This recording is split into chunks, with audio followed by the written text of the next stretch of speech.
the slap that was felt across the world. Obviously, we're talking about Will Smith slapping Chris Rock. Now, everyone has some interesting views on it.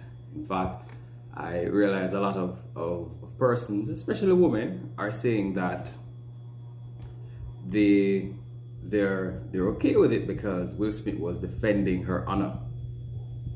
I hear a lot of men saying, yeah, you talk crap, you get smacked. But let's look into it a bit. Let's dive into it somewhat. Now, the thing about Will Smith is that Will Smith is not like most of us. Will Smith has hundreds of millions of dollars. So the things that he can get away with, we can't. Additionally, if it is that we look on what happened, we realize that initially Will Smith was laughing. He enjoyed the joke. And then all of a sudden he looked and he must have seen that Jada wasn't particularly pleased. And the next thing, this one is walking up towards Chris Rock, smacks him across the face, walks back down and starts saying, "Keep my wife's name out of your blank, blank, blank, blank." Now, we have to dissect that. So, what really happened is that she gassed him up. She gassed him up, he went up, he did something, and now everybody's talking about it. Had he not done that, we would have forgotten about that joke a long time ago. Now, Chris Rock was doing what comedians do. He was making a joke. Especially if you are at the front row of any performance, chances are you're gonna get roasted. In fact, we could argue about the taste of the joke. I personally didn't think it was a big deal. But again, that's not my wife. The thing though is that if your wife is upset about something, about words that were spoken, is the right thing to do to go up to a man and assault them? Well, as I said before, Will Smith is an us. So if something happens to Will Smith, chances are he has the ability to get out of it in ways that we can't.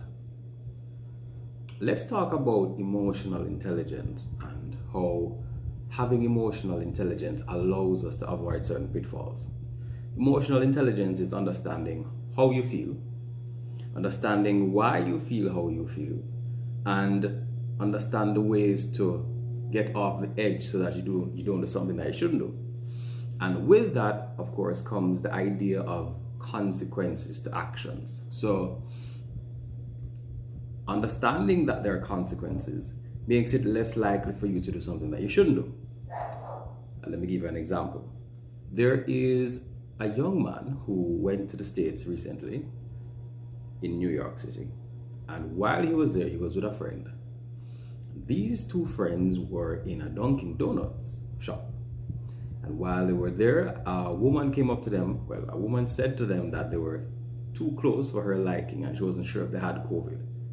They had some disagreement, then both of them walked away. That's them exercising emotional intelligence, understanding that this isn't worth it, moving along. That woman, however, was not exercising emotional intelligence. She called her boyfriend. The boyfriend came, shot one of them, and that person who was shot died.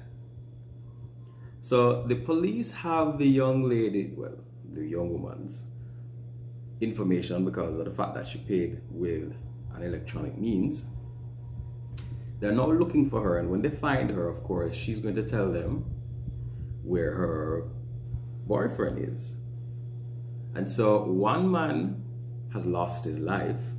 Another one is going to go to prison for a long time because she wasn't exercising emotional intelligence, nor was her boyfriend exercising emotional intelligence. You see, one of the biggest things about life is appreciating that there are consequences to actions. So I don't want us to presume that we must react violently towards something that someone says. And I don't want the young lady, the woman, and I don't want the woman to say that their man must defend them in this way. Because when he's in jail or he's dead, you're going to move on at some point in time. We have to be real. We have to be pragmatic about it. You have to be responsible, be respectful, be a man, a manly man.